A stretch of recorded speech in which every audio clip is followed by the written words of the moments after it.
Hello and welcome everyone. Start to arrive the people.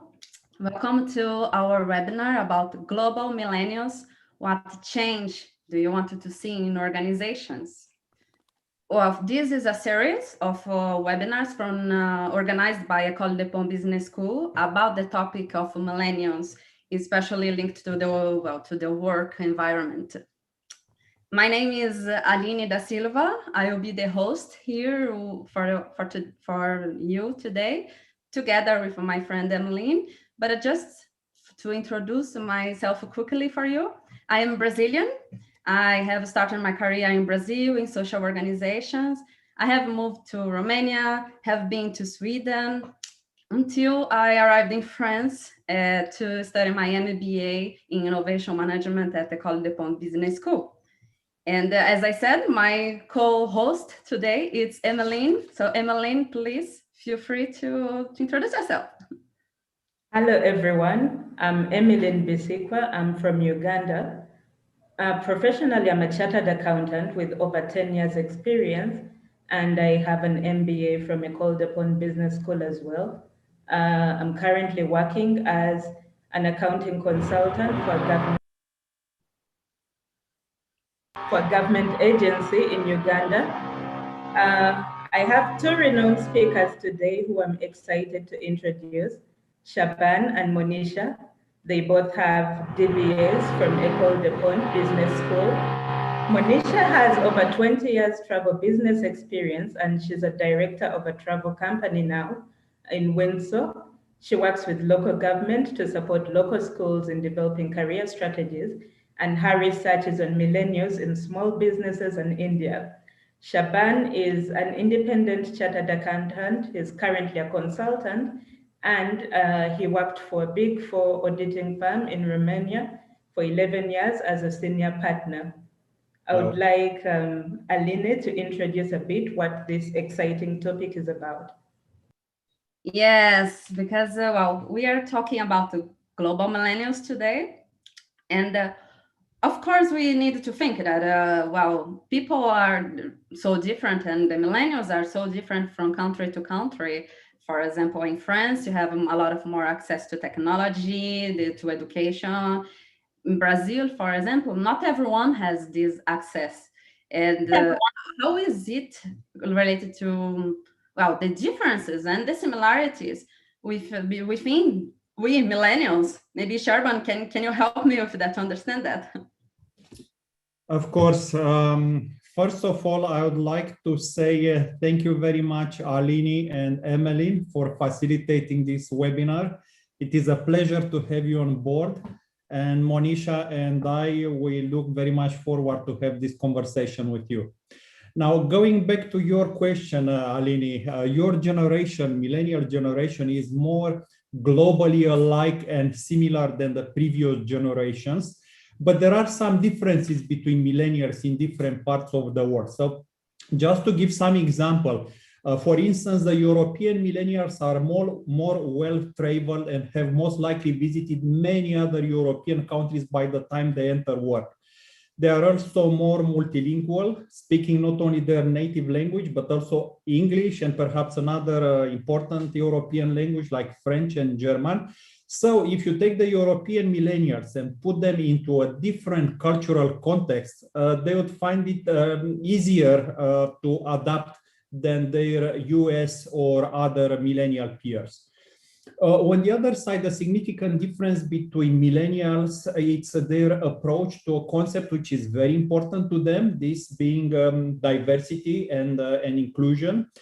Here, the American millennials are more sensitive to this aspect, which is, of course, a result of their cultural and social influences. We all know that America is a melting pot, accepting and assimilating every ethnicity and culture from all over the world, so creating this diversity culture. In Europe, on the other side, you have this so-called multiculturalism concept, and the desire here for the millennials is to be able to find this delicate balance between different cultures, which is not always easy, and generate different social reactions. For instance, when you move from north to south or from west to east, to give an example. Yes, but I completely understand. But maybe I would like also to see the point of view of Monisha on that. Well, Aline, that's right. Research shows that there are huge overlaps. So in fact, global millennials have more similarities than differences, despite their socioeconomic variations. And this is because of three things: the internet, technology, and social media, which has created a connectivity between all the members of this generation across the world. And as a result of this has molded them in a very similar fashion. So they have aspiration, which is recognized across the board. They have a confidence in themselves and in their ability to make change happen. They really push for innovation. They want change to happen instantaneously, and they have really bold ideas. So there are huge similarities between them, regardless of their backgrounds. The difference that we do see, however, between international millennials is in their culture. So, for example, an Indian millennial is used to very much a very hierarchical structure where they adhere to the orders by a superior and they don't really cross-question them. Whereas a US counterpart would believe in challenging and questioning his or her boss, and this is seen as a positive thing. So I think companies which are now becoming increasingly global would do well to understand these cultural differences, as well as focusing on the millennial requirements and then coming up with a hybrid solution. To back up what Monisha and Shaban have told us about millennials, we interviewed over 22 millennials from 16 countries and 5 continents, and they had quite interesting things to say about the change they want to see. Let's hear directly from them.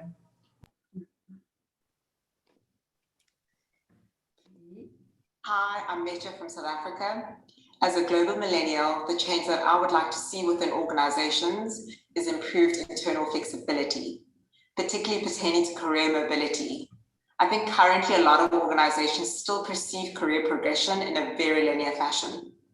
As a millennial, what I value is pursuing interests and knowledge and opportunities on a wider scale. Hello panel, my name is Sudhi. I am an IT manager from India. Two changes what I would want to see in an organization is, number one, the workspace itself. We don't want to work in a monochromatic environment. We would want colors because colors have proven to have better productivity, yeah? And number two is adding a few fun activities in between a hectic day, never hurt anybody. It's going to help you feel refreshed. Thank you. My name is Klaifa and I'm coming from Thailand. So for me, what I want in an organization is the culture of celebrating success and failure, because I want the organizations to normalize the process instead of only successful results. Celebrating failure or past efforts is as important as celebrating the wins. Hello, I'm Marius Cucuvă and I am a millennial from Romania.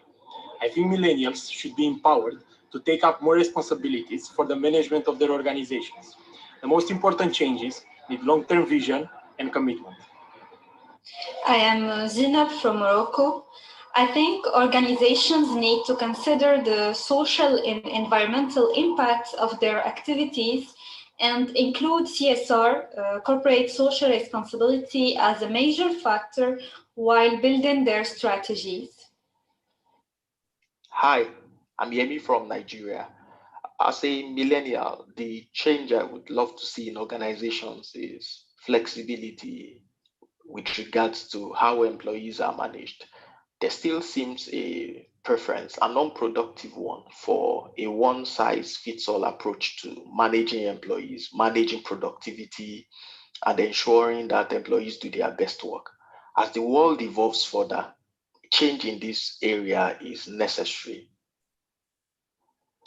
Hello, I'm Camila, I'm Brazilian, and I would like organizations to have more initiatives around well-being, and also would like leaders to be empathic with our needs and not only worried about our targets and goals and etc.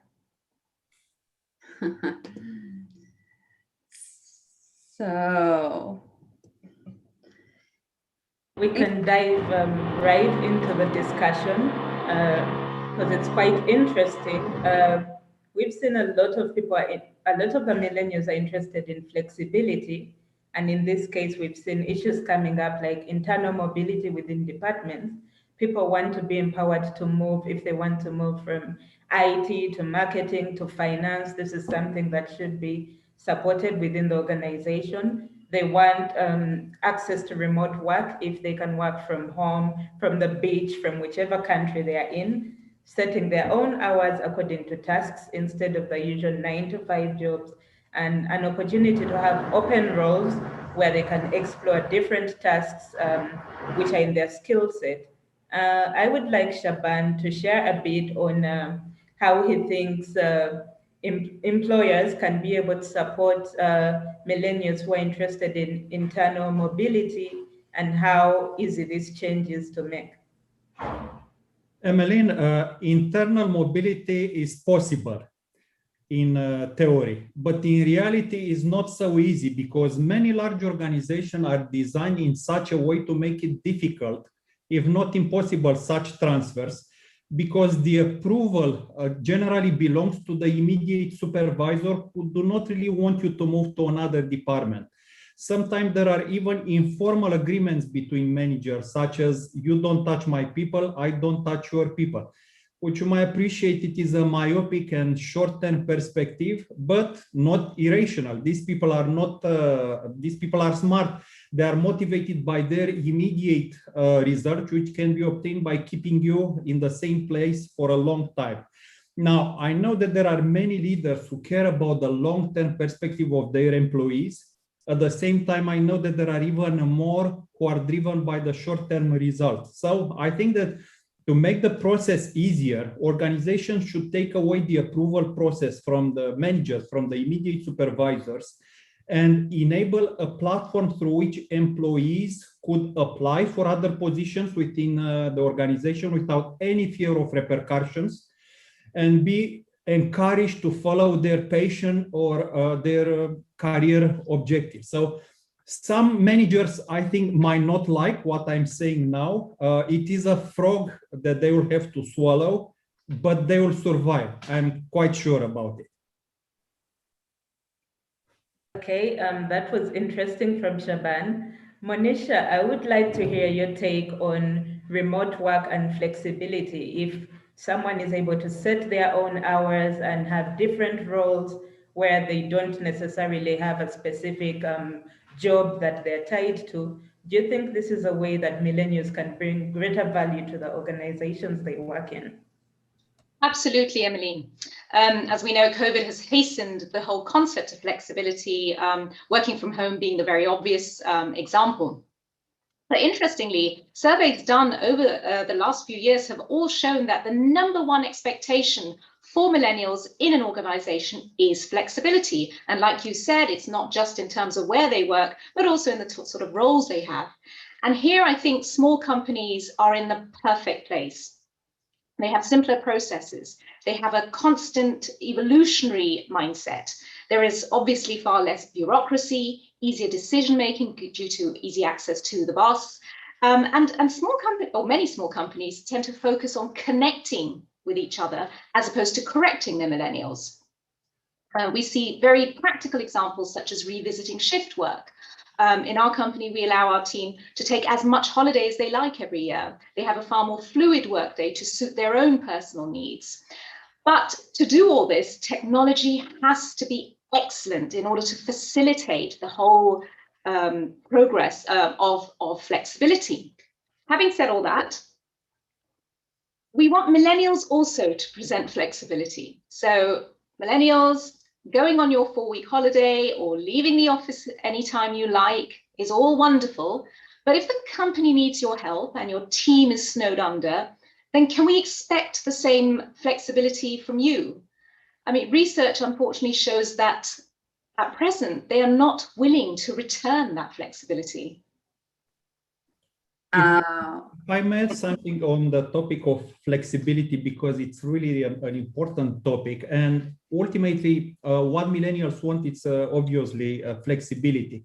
But in order to get them what they want, I think the trick for the organization and for their leaders is to take the time and to teach them how to do their job well and efficiently, to teach them how to build trust with their peers and with their clients, how to do better project management, how to meet goals and deadlines.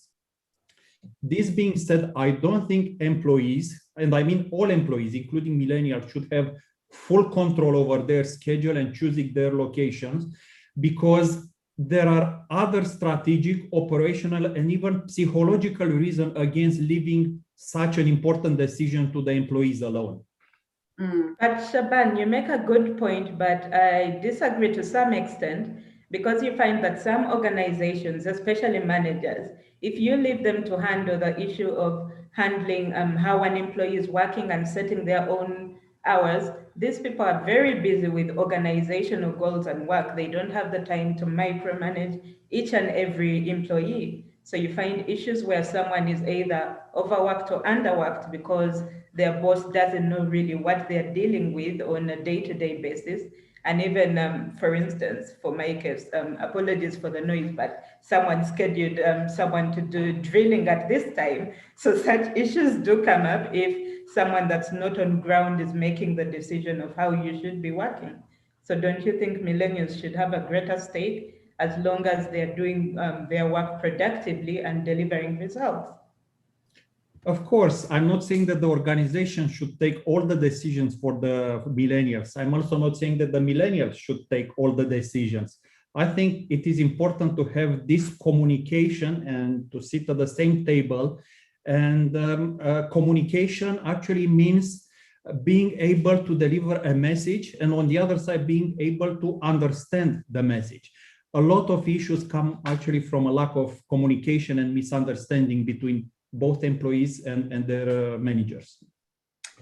Yes, I completely agree, Sherban, that the communication is a really important key, and it was one of the topics that we got also from the questions for the other millennials, the global millennials.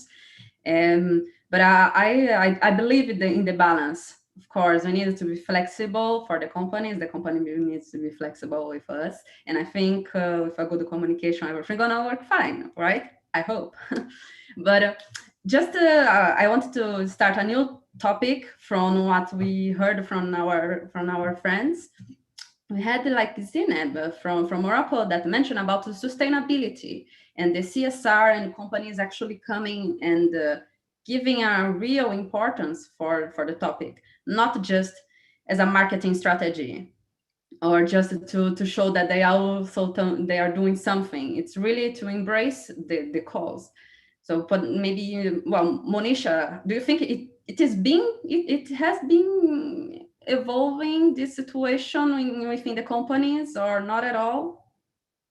Well, let me start off by saying it's really admirable, because I give full credit to millennials on this one, because they've had the drive to force companies to rethink their ethics and the concept of sustainability, and more so than any other generation prior to them. So they have driven this change not only as customers, but as employees, because you must remember that millennials as customers expect from their companies, from their brands that they buy from, instant access, easy access, intuitive platforms, multi-platform access. So all these things that they expect as customers, they're obviously going to expect as employees too. So well done to them. I think many companies have started to understand this, but I think there's quite a way to go when it comes to making it as smooth, as intuitive, and as understanding for the companies, for their employees. So I think there is work to do there. I would add to that purpose, it's very important for millennials. That's why they are also called the purpose generation. And here I'm taking a more optimistic view to make Alini and Emeline happy, I hope, with my response. And my view is the following. We're living now in this pandemic world, but I believe that the world that follows this COVID-19 pandemic will surely be different, but better. and likely more aligned with the ideals and even the values that the millennials and even Generation X have expressed. Because they have seen how rapidly the businesses can adapt, how agile can they be, how colleagues could be cooperative and empathic when they have to be. So I think they want a better post-pandemic society. We all want a better world, but I think that the millennials are ambitious to make it a reality. So I think that they will continue to push for a world in which businesses, but not only businesses, governments and other type of organization will mirror the same commitments to the society, putting, and I hope that you will like what I'm listening, people ahead of profits and prioritizing sustainability, diversity, and inclusion across all their organization. It's interesting that you say that, Shaban, because actually we had some research that shows that actually companies that put people and caring about the society first are more profitable in the long run, surprisingly, than those that are just chasing profits.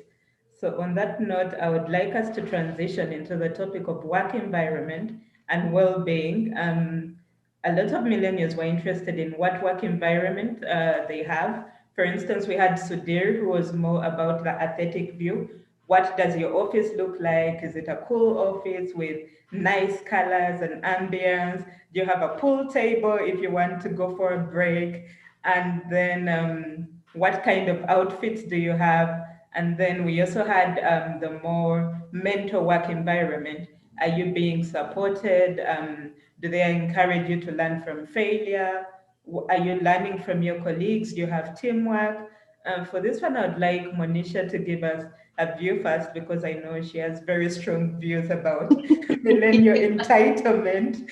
So Monisha, what do you think about how employers can create a more favorable work environment for millennials? I think I must say, this is my German background speaking, practicality has to be paramount. I read recently that Airbnb has a chief employee experience officer, which sounds wonderful, but let's be real, most companies cannot afford this. And globally speaking, many companies also culturally would view that sort of thing with some skepticism. So really, we need to focus on practicalities. What can we do that are more cost effective and more easy to implement? So we could look at breakout areas, easy to do, smart boards, or some sort of board that encourages collaboration and connectivity between our teams. Fun is cheap to incorporate, so quizzes, a very easy way to do things. In our office, we have very impromptu ice cream or smoothie breaks, especially when we have hot weather like here today. Less rigid structure, so have more breaks, create a more flexible working day, that word again, flexible, meeting times, and encourage that random, sudden, spontaneous collaboration between your team members. Now, if you are going to spend money, then make sure you're spending it on state-of-the-art technology. Having said all this, when it comes to millennials, they say, well, I want my workplace to be interesting, and I want a really lovely location and venue, and I want free drinks and free coffee, and I want to learn, and I want to develop, and I want to be promoted. And of course, the manager has to be there to guide and coach me professionally as well as personally. And oh, let's make it fun so that I can get up in the morning and look forward to each day. This is a big ask. The workplace is not a university campus. It's a place of work. So from the millennials too, we'd like to see a little bit of practicality, please. That's an interesting view, Monisha. I would, of course, say that, of course, yes, we can ask for some things because it's good to have ambition and goals.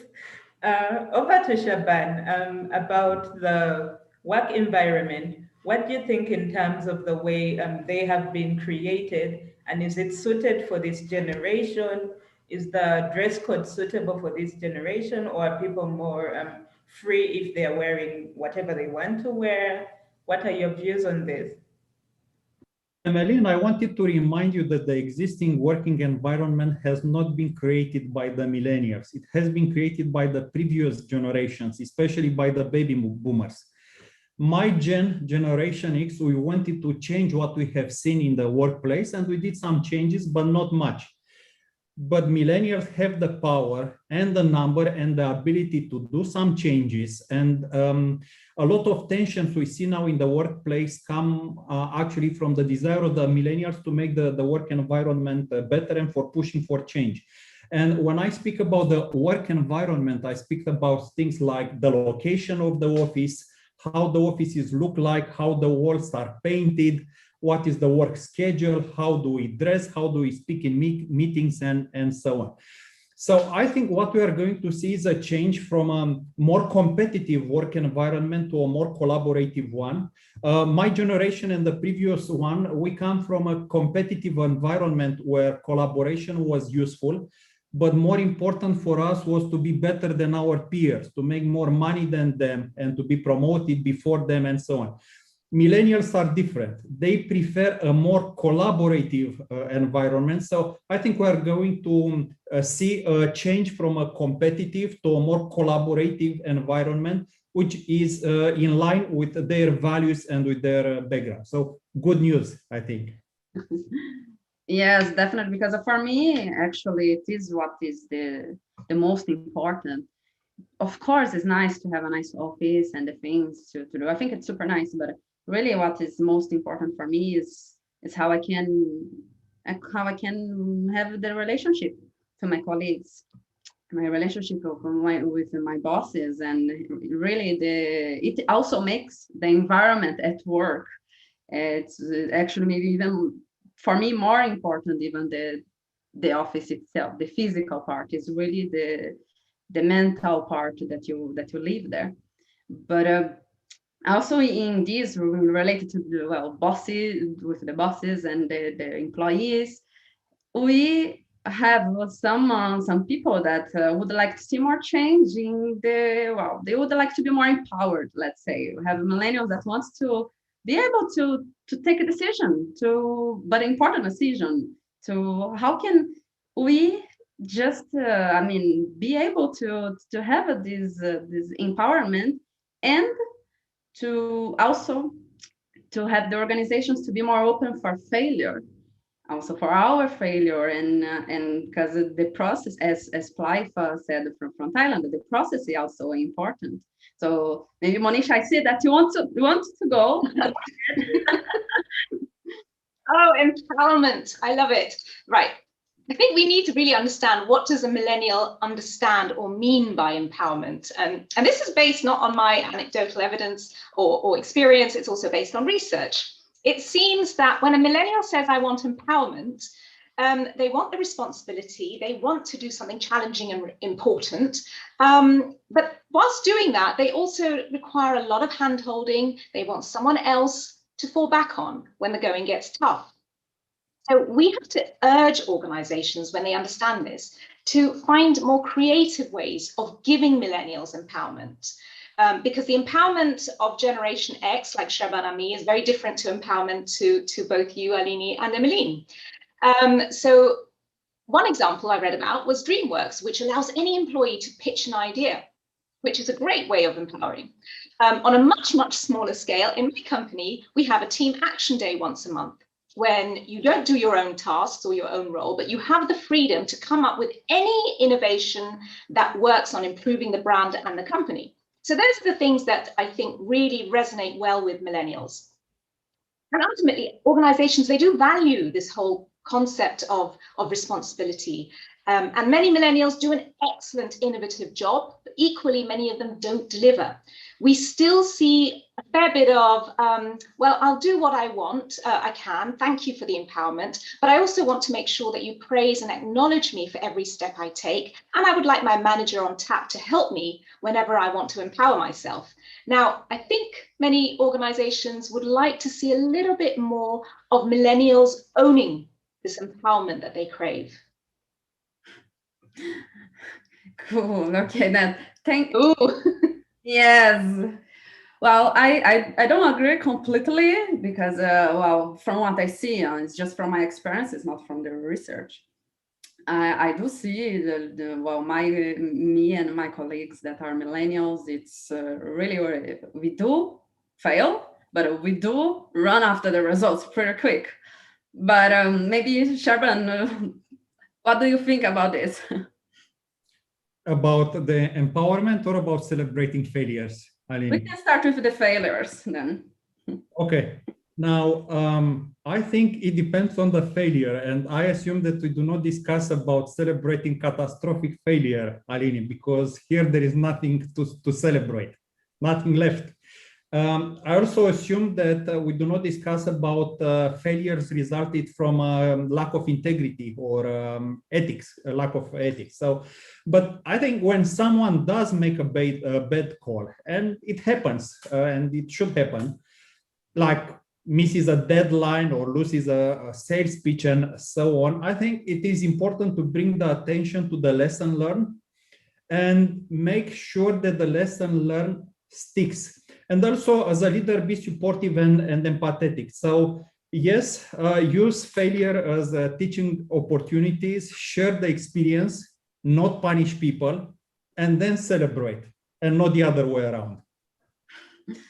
Okay. Thank you. So, Emmeline, you Yes. go ahead. All right. So Shaban, it's interesting what you've said about embracing failure and not really crucifying someone because they made the mistake. And this leads us to something important, which is often underlooked in organizations. This is the well-being of the employee and specifically millennials, because I know we have two sides of the table. Millennials who have our expectations. We don't want to be stressed. We don't want to be overworked. And on the other side, we have Monisha and other generations who are thinking, okay, you're asking too much. So let's start with Shaban. What's your take on how better employers can handle the well-being of the millennials they're managing?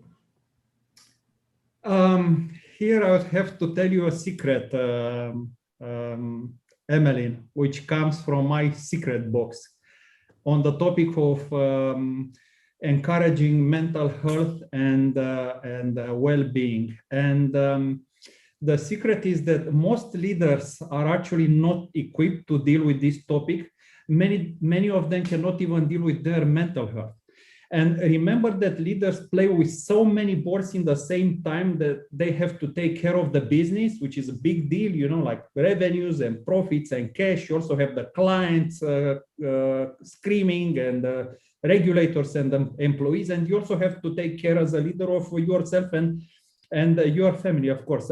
I know that there is this expectation of a superhuman leader promoted primarily through social media channel, but I think it is a naive one. And even the most well-intentioned leaders are not perfect, cannot do well all the time, or even if they try, and I've seen this, they get burnout or get mental health issues themselves. So I think one has to be realistic with what leaders can achieve, what they can do, because there are so many requirements on their time, attention, and effort. And I think the challenge is more about how to prioritize their different and demanding requirements on their time and effort. Spot on, Sherban. I completely agree. Because I agree with you. I think that the work environment, of course, has to be a balanced, healthy, and comfortable space. And organizations must value and respect their employees' well-being. That goes without saying. And again, here I give top marks to the millennials for bringing this to the fore. But also remember, millennials are not children. They are adults who, more so than any other generation, have the tools and the knowledge to manage well-being. Now, organizations don't exist to look after your well-being. I think we have to understand that we want millennials also to take responsibility. So a 6-month sabbatical so that you can balance yourself and look after your well-being is wonderful. But how many organizations are going to be able to afford this? Sure, the organization will give you the guidance and the tools, but we want to see more resilience in millennials. Don't equate tough business days with a lack of well-being. There are going to be good days, there are going to be bad days. Work isn't only about fun and collaboration and great colleagues. Work can also be very, very hard. So I think we need to see more of that realization rather than I want this and I want that. Oh gosh. Well, yes, but I think we can all agree that it is important, the well-being of you personally, you be good with yourself, to be able to work properly as well, to have a good mental health, even to do your own job. But I actually, now I would like to see more the people participating. We're gonna have a poll. It should show up for you guys soon, a poll, and it's gonna be about, just a minute because I'm gonna put it here. I want to ask everyone to answer the following question. Do you think millennials' expectations from their employees are A, inflated? The workspace is not a university campus, as Monisha well said. B, millennial expectations are fair and reasonable. Or C, there is always room for more, a little bit more expectations. So you have a few seconds, let's say 30 seconds more or less, to answer. Please, everyone, send all your answers. Meantime, I just would like to let you know that we had other topics that we will not debate deeply here, because otherwise the webinar would last forever. But it was topics related to diversity, for example, more acceptance in the workplace, more of different nationalities, or more support, or less hierarchy, more efficiency, also better communication. So we had a lot of different topics that millennials would like to see also changing in their organizations. And let's see how it's going, the poll. You have still a few seconds, everyone. Let's see. And after, I would also would like to ask you, if you want to put in the comments, if you consider yourself a millennial or not. After, you can put in the comments, just so we know who are the most public in this webinar. So feel free, and don't forget to send questions to us. There is a Q&A tab that you can send all your questions, and we will try to answer all of them if possible, or at least to answer some of them. Okay, can I end the poll? I'm gonna stop. 1, 2, 3, 4. Now, no more answers. Okay, so we can see here that the results. Okay, I'm gonna start with the third place. That is there is always room for more. So it was the less voted, which it's also interesting. I think there could always have room for more, but we are, as Monisha and as Sharban are saying, we already ask a lot. So the most voted one, with 71% of the votes, is that B, millennial expectations are fair and reasonable. So, Sharban, what is your answer, by the way? Look, Aline, the results of the poll make sense to me. Yeah, they're in the middle. But I am optimistic that the millennials will find their way within the organization. And many of them accumulated the experience and moved up on the leadership position. So they will for sure have the opportunity to change the organization the way they want. But this will not be done over the night. There would still be challenges and tensions from other generation, especially Generation Z will push you hard. If you thought that the Gen X or baby boomers pushed you, wait for the Gen Z to see how they will push you. But I'm personally glad that this series of webinar put a mirror in front of the millennials to help them reflect and think about the type of person and professional that they want to become. Mm-hmm. Yes, okay. So, Monisha, what is your answer? Yeah.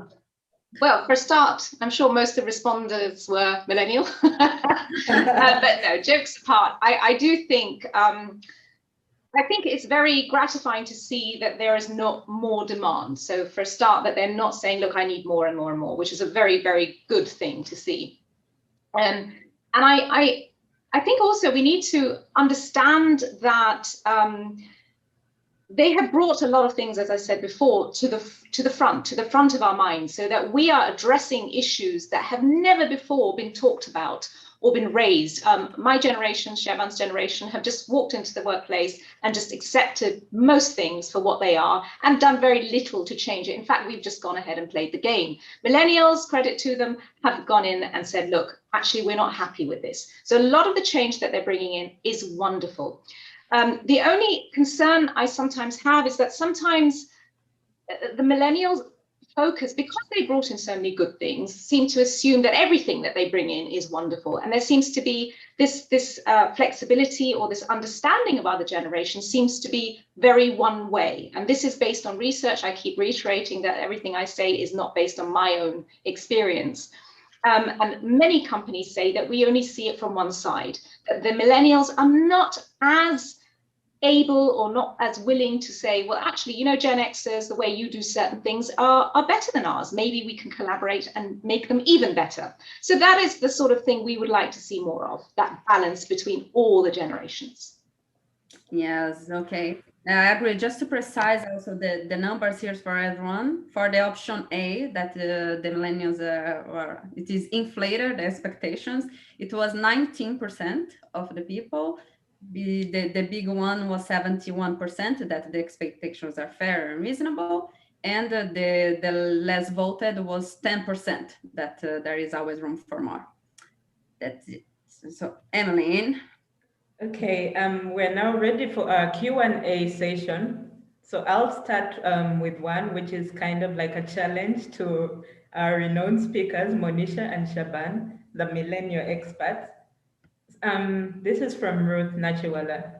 Psychological safety is key. It's important that employers and people in leadership positions need to make sure to show mutual respect and effort to make a conducive environment.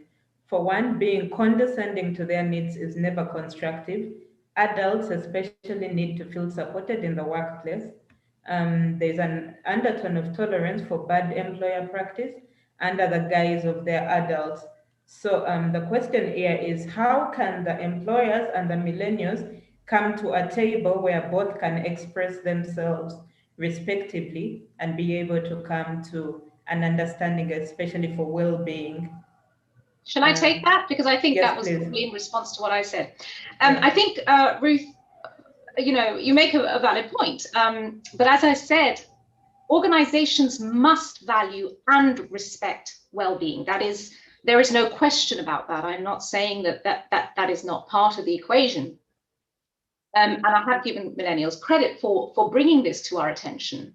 But also, I think there is often that lack of understanding that, especially, and I speak from a small company's point of view, that we cannot do everything. We're not financially able to say, well, go away on holiday for 6 months while I pay you, or you know, I'm going to get you various other expensive tools.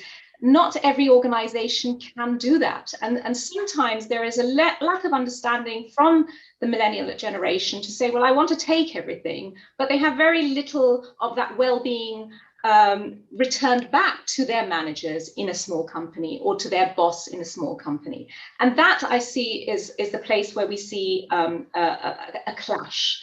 And again, I reiterate, this is based on interviews with a number of different companies who all say very similar things. So yes, I think we need to see from both sides, both the Gen Xers as well as the millennials, an understanding of the other. You know, saying, look, I would listen being key to your points, and we want to see millennials doing that to the Gen Xers as well. So I think that there is always a solution. There will be solutions. In our company, we do fantastically well with only millennials. We really have a great team, but that has come from a mutual understanding for each other, not just a one-sided company giving and millennial taking. Yes, thank you so much, Monisha, for the answer. I'm gonna take another question from Kieran. Well, he has two questions. I'm gonna ask one at a time. So first, what is your take on a 4-day work policy that is, I think Kieran is from India. So maybe Sharma, do you wanna comment on that? Of course, but the first question is, what is our reference point? Do we move from 5 days to 4 days? Because what is actually happening in reality is that we don't move from 5 days to 4 days. In reality, the work day in many industries and in many services, it's more than 5 days. It really depends on the nature of the business. And we could see that people could work more than 8 hours a day or more than 5 days an hour. So going back to Kieran's question, I will reverse the question. I will ask him the following. So Kieran, what will you do if, let's say, your company agree to have these 4 days a week, and then on Wednesday you have a client who knocks at your door and says, look, we have this big project for you.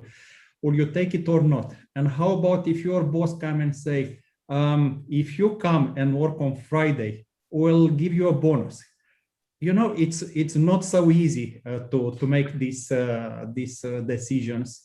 I think it is a fascinating conversation, but reality it's more complicated than the theory, isn't it?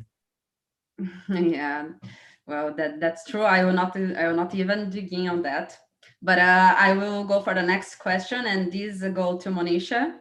Is it, I don't know who it is because it is anonymous, but the question is, how can an old organization introduce a new work culture to motivate millennials? So if I've understood the question correctly, they want to change the workplace to motivate millennials. How can an old organization to introduce a new work culture? More right. I get it. Now, this is perfect because my business happens to work in a culture, in an industry that is quite traditional. To give you an idea, many of them have only recently moved on from faxes. Most of us don't even know what a fax is, or most of you don't know what a fax is. So that gives you some idea of where they are. And unfortunately for them, I think they're going to have to realize that they have to change. And the change is going to come primarily from technology. So it doesn't matter how rooted in tradition you are, you have to introduce technology into your workplace because that will make the biggest difference to your younger team members. And unfortunately, a lot of companies are not willing to do this, but I don't think they have a choice because they're going to find that eventually even generations such as mine and the one above us are willing to use technology, whether it is as a customer or as an employee or in just day-to-day life. So that, I think, it goes without saying, bring in technology. If I may add something to what Monisha said on the topic of older organizations bringing in new culture. So, you know, you can have a 100 years old organization, but it doesn't mean that everybody working there is 100 years old, because then that would be a very funny place. As well as, you know, you might have a 1-year startup, but not everybody there would be millennials or even a Generation Z. So I think this new culture is happening naturally. But one thing that makes me really optimistic is the new leaders in the organization, which are more and more millennials. So now the millennials are coming, they take over managers, so they are now in mid-managers, but even in the top level position. So now I think they have this great opportunity, and I'm really looking forward to see those changes, because many companies and many industries are due for a change for a very long time. I just want to add one more point to that. They're older companies, traditional companies who are rooted in their conventions, don't have to also believe that their ethics or their morals or what their company stands for has to dissipate because of a new way of thinking. If anything, it can be stronger and ensure that it survives in this new world of millennials and zennials. And there are 3 C's which I would urge any older company to encompass or incorporate within their organization, and that is collaboration, creativity, and community. Because these are 3 soft powers with hand in hand with technology that can make all the difference to whether you will succeed and succeed well, or whether you can fail. We have another question here from Amanda, who's talking about how is remote working changing millennials' ways of working, and also what skills would millennials need now, especially with the pandemic and lockdown. If Shaban mentioned he has a secret box, so maybe he has more secrets in there about this. I think the millennials already have the technological skills to work from home or to work remotely. But working in an office is not only about working. It's also about socializing. It's also about building trust with your colleagues. It's also building trust with your clients, with your bosses, and so on. So I think one important lesson that the millennials will need to learn is this social interaction. I know that there is research which shows that 1 in 5 millennials have no single friend. I mean, 1 single friend. That's, I think it's huge. So I understand about remote work. I think the world is going to that direction, but work at the office, and the office would still have an important place in the life of not only millennials but all the employees. Okay, I think our last question for today then is from Noel. Noel is asking that how can our companies anticipate also the next generation? Because as we say, the millennials are here now, is the workforce now, but the Generation Z is already there. So can we use more or less the same types of tools and the changes? Do you think most of them will include also the Generation Z? I think you'll find, well, they're already in the workplace, many of them. And if anything, you'll probably find that they're an accelerated, super magnified version of Gen Y. In many ways, they have even more requirements of things being faster and better and speedier and more sustainable and more ethical. But at the same time, you may be aware that there is quite a few clashes which happen, especially on social media, between millennials, who are considered now the sort of slightly past it generation, not past it, but you know, a more older generation who are not quite as with it as Gen Z, who seem to know everything. So in a way, we are seeing that same pattern repeating itself, where every generation thinks that they are the newest and the best and know the most. And it's quite a natural proceeding for any generation, and has been for centuries. So we are now only seeing the early stages. So it's probably a little bit early to decide how they're going to work. But one thing I can say is that they are more connected with people as opposed to their screen. So they seem to be able to juggle both. That's what very, very early evidence says, but we're going to have to wait to see more. Thank you. Okay, we're coming to the end of our webinar. So just quick summaries. We had some very interesting comments from our speakers about the well-being of millennials. This is something that's a two-way street. If possible, come to a round table with your employer, but as a millennial, also take charge of your well-being. We had a point about flexibility, where Monisha urges that we should have, the millennials should be flexible as well. Don't just make demands, have in mind the organization needs and strategy as well. And then from Shaban, we had communication between employees and managers to be able to ease flexibility. And of course, the important ones from Monisha, from a company that's looking to transition: embrace collaboration, embrace community, embrace creativity. So that brings us to the end. I would like Aline to give a vote of thanks. Yes, thank you, Emmeline. I actually would like to thank the school as well for organizing this event, and Sabri, that is helping us all the technical part, and with Karen, and all the viewers, all the speakers that are here. Thank you for the discussion. And please, everyone, keep the conversation going online. We have the event on LinkedIn that you can still keep commenting. Please don't hesitate. I think it's an important conversation for us to keep moving, and we would love to see your comments as well. And this webinar will be recorded, and well, it's being recorded, and it will be available in the YouTube of the École de Ponts Business School, in the YouTube channel. So you can also share it with other people that can be interested about the topic. And the next event of this series is going to be around September. So please follow us, follow the École de Ponts Business School, so you can still follow the next discussion about the topic.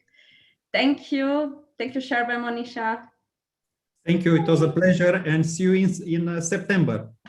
Yes. Thank you. Thank you, everyone. Thank you. Bye-bye. Bye. Bye.